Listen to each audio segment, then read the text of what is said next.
دیکھ کر اللہ یاد آتا تھا، ان کی صحبت میں رہ کر قلب میں مداد اور آخرت کی فکر پیدا ہوتی تھی اور محسوس ہوتا تھا کہ ہم سلف صالحین کے کسی بزرگ سے فیض یاب ہو رہے ہیں۔ ان کی شخصیت کا جائزہ لیا جائے تو پتہ چلتا ہے کہ وہ اپنے لباس، کھانے پینے، رہن سہن اور سفر و حضر میں سادگی کا ایک مکمل نمونہ ہے۔ تو اسی کے ساتھ میں مہمان مکرم جناب حضرت مفتی ابو بکر جابر قاسمی صاحب بانی و ناظم کیف الایمان کو اس شعر کے ساتھ دعوت سخن دے رہا ہوں۔ ڈیس پر آنے کے لاپوت انتقا پیشوں کی ادارت ہو تو دیکھ ان کو ید بیضا لیے بیٹھے ہیں اپنی آستینوں میں۔ میں بغیر کسی تاخیر کے اور کسی تغییر کے حضرت مفتی صاحب سے درخواست کرتا ہوں کہ آج جس مقصد کے لیے ہم یہاں جمع ہوئے ہیں اس عنوان پر ہم تمام سامعین کو مخاطب فرمائیں۔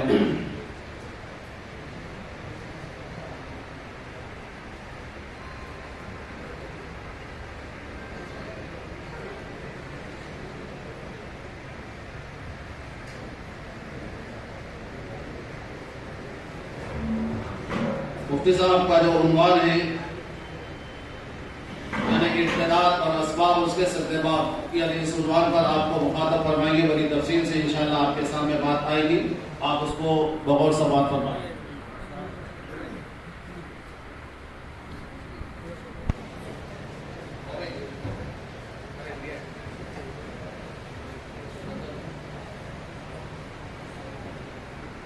بسم اللہ الرحمن الرحیم، نحمده ونصلي على رسوله الكريم، اما بعد، الحمد لله الذي هدانا لهذا وما كنا لنهتدي لولا ان هدانا الله، اللهم صل على محمد وعلى آل محمد وبارك وسلم، اما بعد۔ میرے قابل احترام بزرگوں، اس زمانے میں جیسے مسلمان نماز چھوڑنے کو گناہ سمجھتا ہے، بے حیائی کو گناہ سمجھتا ہے، کسی حد تک زکوٰۃ اور حج کے ادا نہ کرنے کو گناہ سمجھتا ہے، ایسے ہی اجتماعی ذمہ داریوں میں کوتاہی کو بھی گناہ سمجھنے لگ جائے۔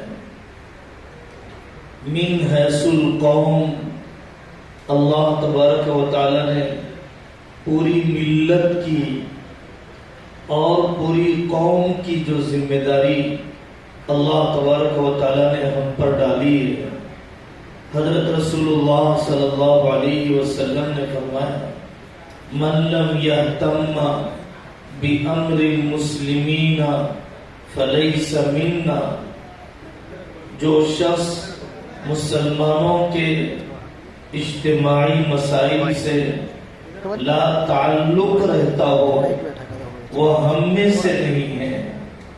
کمال ایمان کا تقاضا ہے کہ امت کے ایمان کے بچانے، امت کی معاشی حالت، معاشرتی حالت، تعلیمی ترقی کے لیے امت کا ایک ایک فرد اپنے آپ کو ذمہ دار سمجھنے لگ جائے۔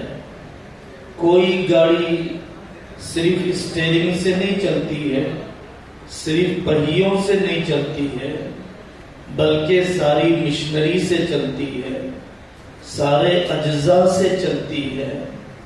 قوم کی ترقی اور اس کے لیے تبدیلی ایک تنظیم، ایک ادارے، ایک فرد کے ذریعے سے نہیں، قوم کے ایک ایک فرد کو متفکر ہونا پڑتا ہے۔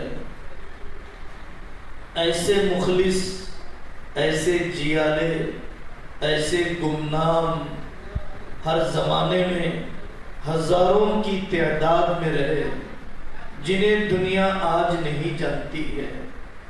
آپ جنگ آزادی کی ساری تفصیلات سناتے ہیں، 200 سال تک چلنے والی تحریک اور ہزاروں کی تعداد میں اٹھائی جانے والی لاشیں آج تاریخ ان شہداء میں سے کتنوں کی تعداد کو جانتی ہے، لیکن وہ کیسی مائیں تھی جو اپنی اولاد کو اس کام کے لیے ابھارا کرتی، وہ کیسے نوجوان تھے جو انگریز کے خلاف سولی پر چڑھنے کے لیے تیار ہو جایا کرتے تھے۔ تاریخ کی کتابوں میں ایک واقعہ ہے، مسلمہ بن عبد الملک بن مروان کے زمانے میں ایک قلعہ فتح نہیں ہو رہا تھا، ساری فوج باہر کھڑی ہے، بہت پریشان ہو گئے۔ اخیر میں ایک تدبیر یہ طے ہوئی کہ دیوار میں سوراخ کیا جائے اور اس سوراخ سے اندر اپنے آپ کو پھینکا جائے اور اس موت کے کنویں میں جا کر شاید تیر سے چھلنی بھی ہونا پڑے، لیکن قلعے کی کیواڑ کو کھول دیا جائے۔ ایک نوجوان جو فوجی لباس پہنا ہوا، چہرے پر فوجی نقاب ڈالا ہوا، آگے بڑھا اور اس نے اس دیوار کو کھودا اور اندر سے کیواڑ بھی کھول دیا، قلعہ فتح ہو گیا۔ مسلمہ بن عبد الملک بن مروان نے پوچھا کہ یہ کارنامہ انجام دینے والا کون ہے؟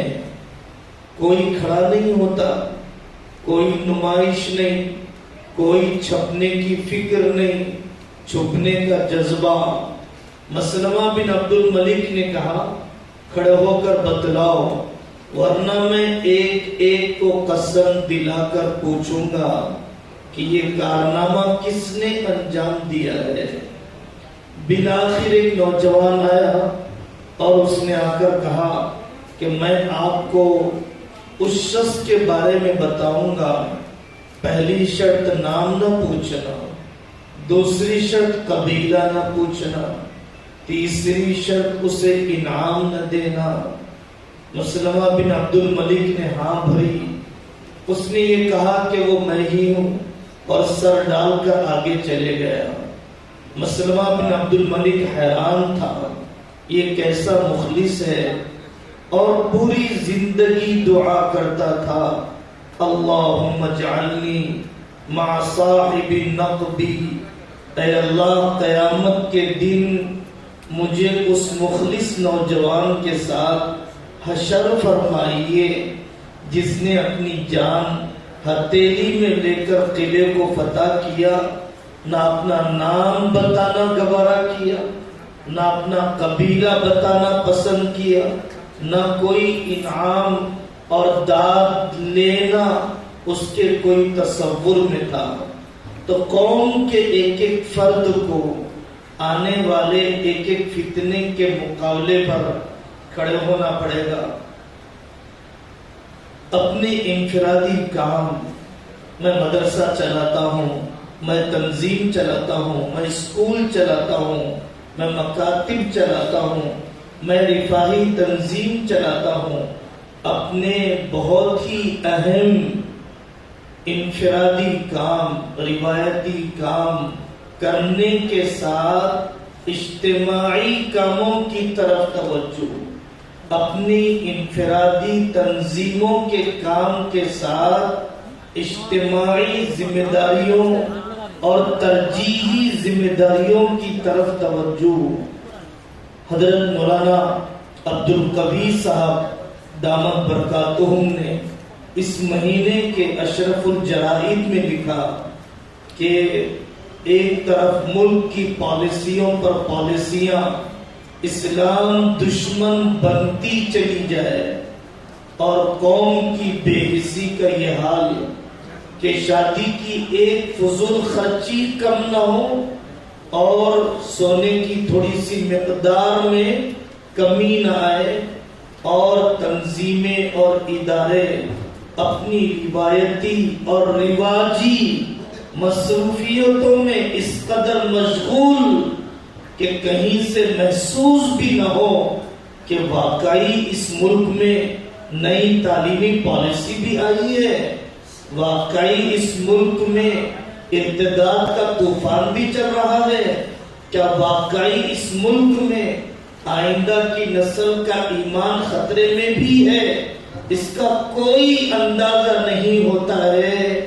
اداروں کی اپنی رواجی مصروفیتوں کو دیکھتے ہوئے ضرورت ہے ترجیحی کاموں کی طرف متوجہ ہونے کی۔ ہر جگہ پر قائد کو بدلنے، قائد کو سدھارنے، قیادت کے فقدان کی شکایت کی جاتی ہے۔ حقیقت میں مسئلہ قیادت کے فقدان کا نہیں ہے، قیادت کے تسلیم نہ کرنے کے بحران کا ہے۔ ہم نے کس کی آج تک فرما برداری کی؟ ہم نے کس کو اپنا قائد مانا؟ کس کے ساتھ ہم نے خود سپردگی کا معاملہ کیا؟ کس کے مشن کا ہم حصہ بنے اور کس پر ہم نے اپنی جان و مال کو جھونکا؟ ایسا تو بہت کم ہوا ہے، تاریخ میں بھی کم ہوا اور آج کل بھی کم ہوا۔ کوئی بھی تحریک، کوئی بھی مشن، کوئی بھی عزم اسی وقت مکمل ہوتا ہے جب اس کو وفادار اور صفات والے متبعین ملتے ہیں۔ اگر قریبی زمانے میں جمعیت کی تحریکیں، جماعت کی تحریکیں مقبول ہوئی اور امت میں، عالم میں اس کے اثرات مرتب ہوئے، تو اس کے قائد کی دراندیشی، اس کے بانی کے اخلاص کے علاوہ اس کے وفادار متبعین کا بھی دخل ہے، جانثار متبعین کا بھی دخل ہے۔ جنازے چھوڑ دیے، فاقے جھیل لیے، سادگی کی زندگی کو گزارا، عہدوں کو ٹھکرایا، کبھی پیچھے کیے جانے کو گوارا کیا، اجتماعی مفاد کے لیے ذاتی مفاد کو قربان کیا، تب جا کر کوئی مدرسہ 20-25 سال 40 سال کام کرتا ہے۔ ملک کے مختلف حصوں میں کہیں پر دارالقضاء کا قیام، کہیں پر مکاتب کا قیام، کہیں پر دور حدیث اور افتاء تک کی تعلیم اگر چل رہی ہے تو اس کے وفادار جانثار عملے کی وجہ سے چل رہی ہے۔ عام طور پر انقلاب کی جب بات آتی ہے تو انقلاب کے ذریعے سے صرف حکومتوں کو بدلنا اور سیاسی طور پر بدلنا اور انتخابی میدان میں بدلنا ہی سامنے ہوتا ہے۔ یاد رکھیے، صرف الیکشن کے میدان میں انقلاب، انتخابات میں صرف جیتنا، یہ کسی قوم کی کامیابی کے لیے کافی نہیں۔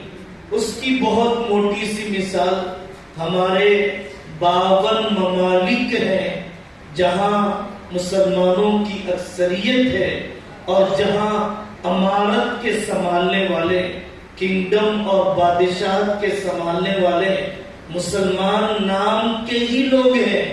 کیا وہاں پر نمازیوں کی تعداد، روزہ رکھنے والے، زکوٰۃ دینے والے، پردے کا اہتمام کرنے والے، شرعی عدالت کی تسلیم کرنے والے ان ملکوں میں کیا ہمارے ملکوں سے زیادہ ہے؟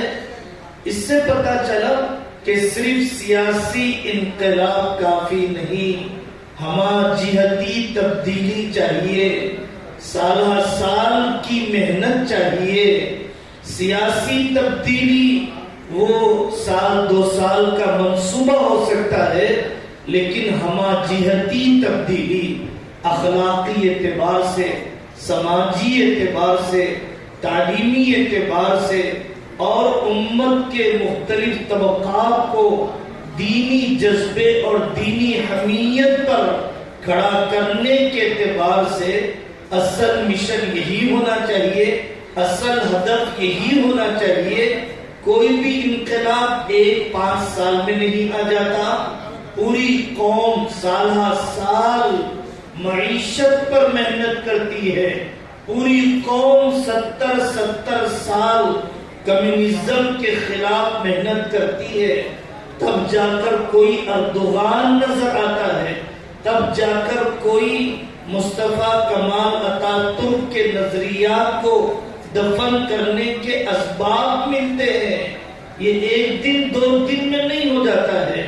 معمولی سی ایک دکان کو اپنے محلے میں اعتماد جیتنے کے لیے 5-6 سال لگ جاتے ہیں. ایک خاندان کو اٹھانے کے لیے 20-25 سال لگ جاتے ہیں. پوری قوم کو اٹھانے کے لیے قوم کے افراد، قوم کی کتنی عمر کو جھونکنا پڑے گا. قوموں کی زندگی میں 100-200 سال کی عمر بہت زیادہ نہیں ہوا کرتی ہے. پوری امت کے اندر ضرورت ہے جمود اور تعطل کو ختم کرنے کی. ایک طبقہ وہ ہے جو مایوسی کی طرف جا رہا ہے، اور دوسرا طبقہ وہ ہے جو جذباتیت کی طرف جا رہا ہے. نہ مایوسی مسئلے کا حل ہے، نہ جذباتیت مسئلے کا حل ہے. طویل المدت منصوبہ بندی، مستقل لائحہ عمل کا بنایا جانا اور مستقل مزاجی سے سنجیدگی کے ساتھ کوشش کرنا سارے مسائل کا حل ہے. ارتداد کے مسئلے کا بھی حل ہے. اس جمود و تعطل کو دیکھتے ہوئے نہ تفریحی نفل حج اور عمرے بھی نہیں رکتے. کوئی اپنے خاندان کو بٹھا کر محنت نہیں کرتا، کوئی اپنی بستی پر، کوئی اپنے باسی مطالعے کو نہیں چھوڑتا.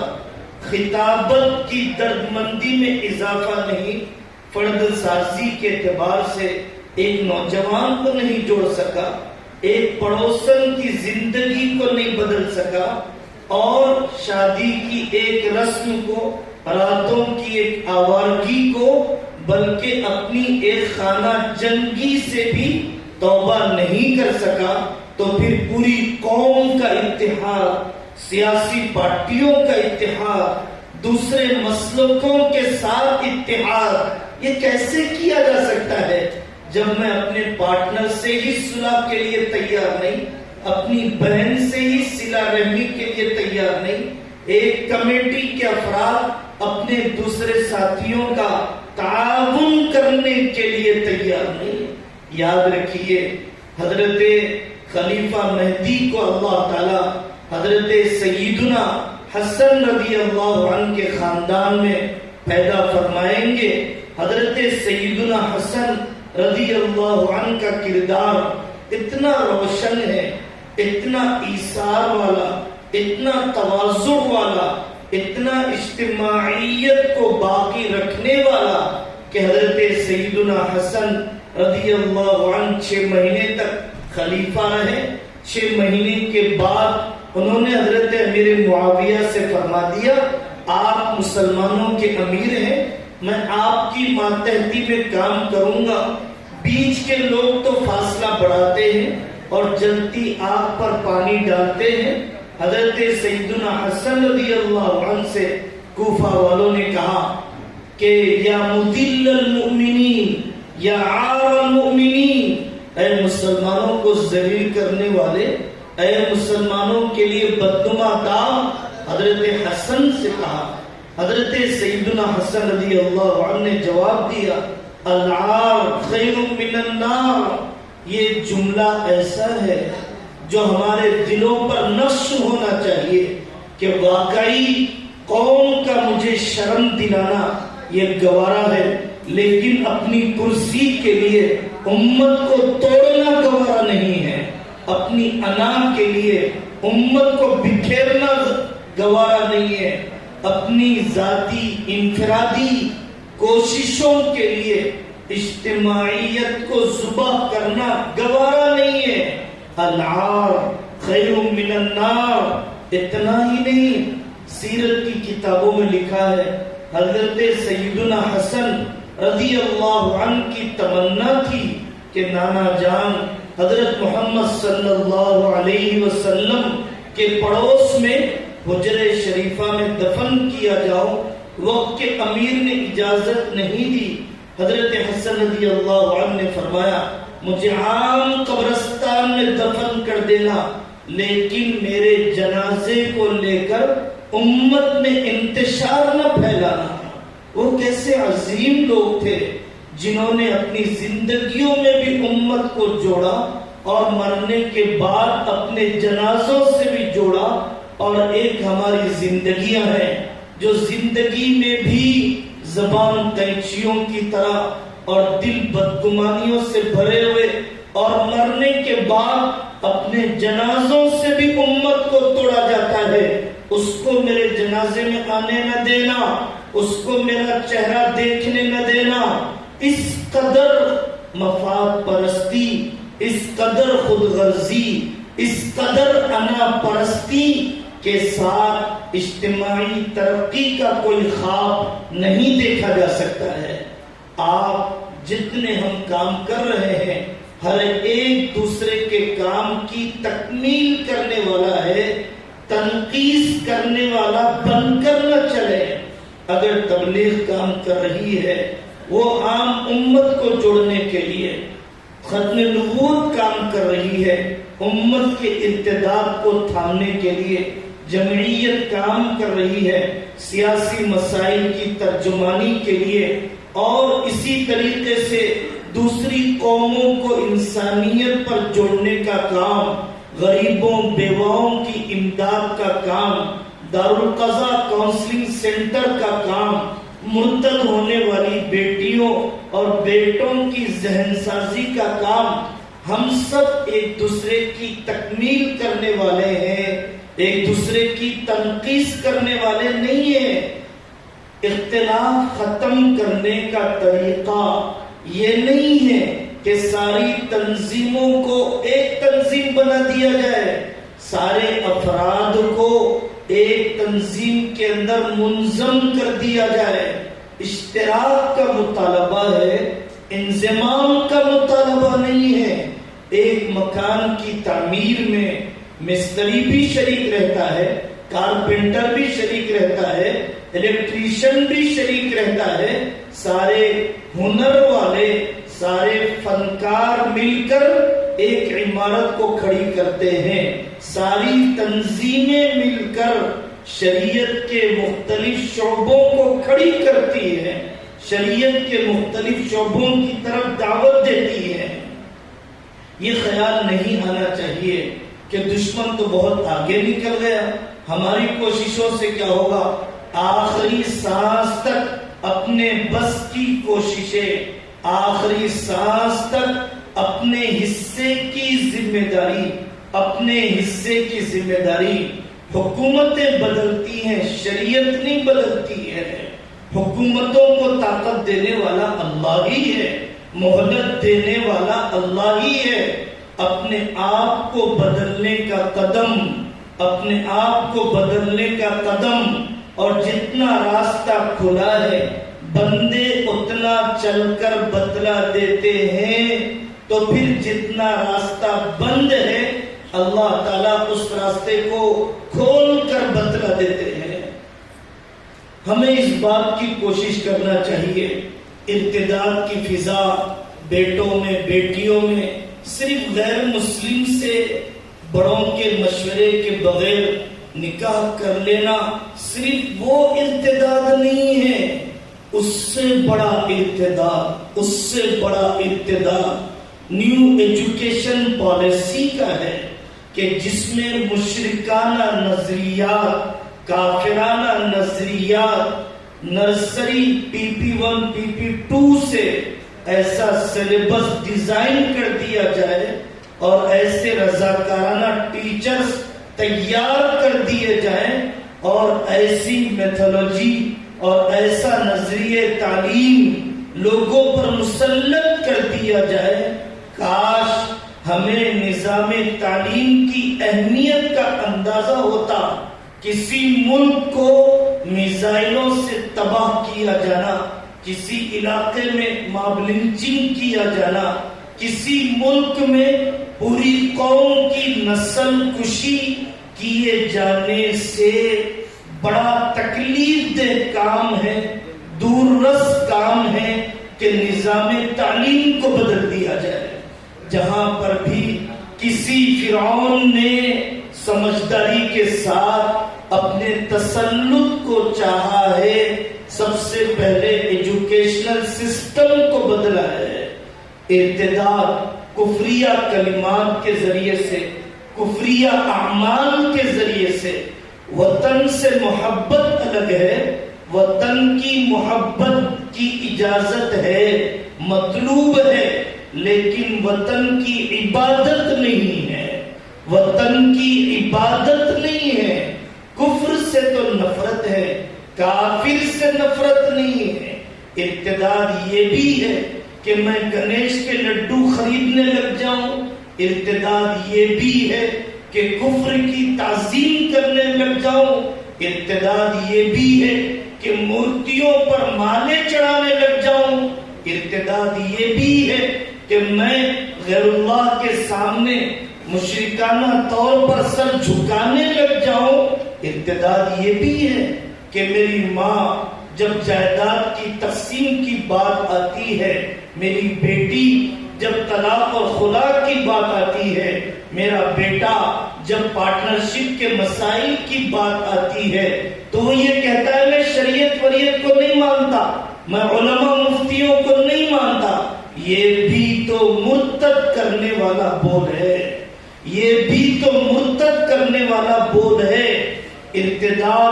ارتداد یہ بھی ہے کہ میرا بیٹا کسی غیر مسلم سے نکاح کرے۔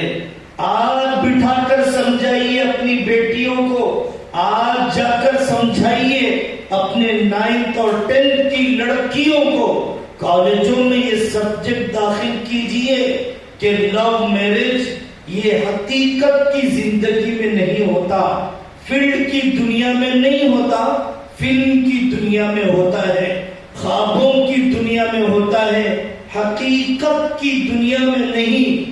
دو مذہب والوں کے درمیان، دو مسلک والوں کے درمیان نہیں صرف، بلکہ ایک ہی خاندان میں بڑوں کی سرپرستی اور تجربے سے فائدہ اٹھائے بغیر ہونے والا نکاح بھی پائیدار نہیں رہتا ہے۔ جب ہوس پوری ہو جاتی ہے، جب خواہش کی تکمیل ہو جاتی ہے، ایک دو بچے ہو جاتے ہیں، حسن ڈھل جاتا ہے، سفید چمڑی جب دھندلی ہونے لگ جاتی ہے، تو خاندانی زندگی، ازدواجی زندگی بکھرنے لگ جاتی ہے۔ ارتداد کے آنے کی وجہ شرعی پردے کا نہ ہونا۔ میں نے اپنی بچی کو MBBS پڑھایا، MBA پڑھایا، CA پڑھایا، ضرور پڑھائیے، تعلیمی میدان میں آگے بڑھائیے، لیکن ماڈرن ایجوکیشن کی اتنی اہمیت نہیں ہے کہ میں 5th کے بعد اپنی بیٹی کو نامحرم کے ساتھ بینچ پر بٹھاؤں۔ ماڈرن ایجوکیشن کی اتنی اہمیت نہیں ہے کہ حیدرآباد کے ہاسٹلز میں جوان بچیوں کو چھوڑ دیا جائے۔ ماڈرن ایجوکیشن کی اتنی اہمیت نہیں ہے کہ اس کی عمر 23 سال، 24 سال، 26 سال، 27 سال، 28 سال، 35 سال ہو جائے اور باپ اس کا نکاح کرانے کے لیے تیار نہیں۔ پہلے اونچی پڑھائی کے غم میں نکاح کو ٹھکرائے، پھر اس کے لیول کے رشتے کے غم میں اور بوڑھی کر دیا، اور باہر بھیجنے کے غم میں اس کی عمر کو مزید برباد کر دیا۔ یہ بھی ارتداد کا ایک دروازہ ہے کہ چچا زاد، خالہ زاد، کرایہ دار، مکاندار سے جیسے شرعی پردے کا اہتمام ہونا چاہیے تھا، ویسے شرعی پردے کا اہتمام نہیں کیا گیا۔ اپنی بچیوں کے دل میں حیا کی عظمت، حیا کی عظمت، عفت کی عظمت، ماڈرن ایجوکیشن کی سرٹیفکیٹ سے زیادہ، IT کی تنخواہوں سے زیادہ، دبئی کی تنخواہ کے اسکیل سے زیادہ، اور آسٹریلیا اور کینیڈا کے سٹیزن شپ سے زیادہ بیٹا تمہاری حیا کی اہمیت ہے، تمہاری عفت کی اہمیت ہے، تمہاری پاک دامنی کی اہمیت ہے۔ یہ جذبہ علماء سے سیکھنا چاہیے کہ عشق بازی کے بعد کون سے مرحلے میں ہیں. کوئی جذباتیت کی ضرورت نہیں ہے. تم کیوں نکاح کر رہی ہو؟ آج کے بعد میں نے تمہیں اپنے خاندان سے کاٹ دیا، تم میرے لیے مر چکی ہو.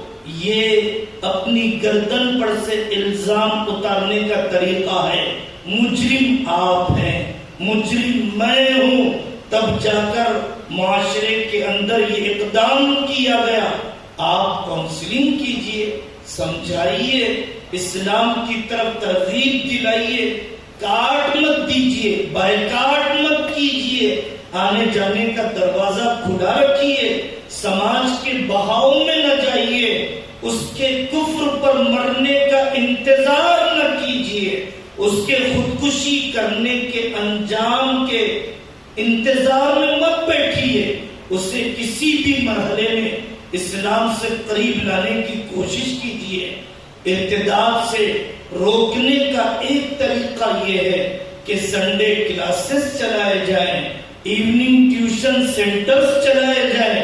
ہماری سمجھدار بیٹیاں جو اعلیٰ تعلیم یافتہ ہیں، ڈگری کی بھی ہیں، سبجیکٹ پر کمانڈ رکھنے والی ہیں، ہماری عالمہ مائیں، ہماری حافظہ بیٹیاں، ان کے ٹیوشن سینٹرز چلائے جائیں. کتنے آنسو برباد کریں گے آپ ساس کی شکایت میں، اور کتنا روئیں گی راتوں میں. اچھے فون، اچھے کپڑے، اچھے جوتوں کے لیے کچھ آنسو اللہ کی محبت کے لیے بھی تو نکلے ہیں. کچھ آنسو اپنی نسل کے ایمان کے بچانے کے لیے بھی نکلے. کچھ آنسو اپنی نسلوں میں ولیوں کے پیدا کرنے کے لیے بھی نکلے. کچھ آنسو اپنی قرآن سے محرومی پر بھی تو نکلے. اپنی عورتوں کے جذبات کو بدلیے. کیا کریں گے آپ؟ بڑے بڑے مکانات بنا کر، لوہے کے موٹے موٹے دروازے لگوا کر، بڑے بڑے اپارٹمنٹس بنوا کر، کیا آپ ٹیوشن سینٹر نہیں چلا سکتے؟ بڑے بڑے وینچروں میں کروڑوں روپیہ لگانے کے لیے تیار، گنبد اور مینارے بنانے کے لیے تیار، لیکن اسلامک انوائرمنٹ والے، دینی ذہن سازی کرنے والے علماء کی نگرانی میں اسکول قائم کرنے کی طرف آپ کیوں نہیں بڑھ رہے ہیں؟ حضرت علی میاں فرماتے ہیں اگر آپ باغیرت اور باحمیت بن کر جینے کے لیے تیار ہیں تو کوئی حکومت آپ کو نقصان نہیں پہنچا سکتی ہے. اور اگر آپ ہی حکومت کی بھیک پر جینا چاہتے ہیں تو کوئی حکومت آپ کی ضرورت کی تکمیل نہیں کر سکتی ہے.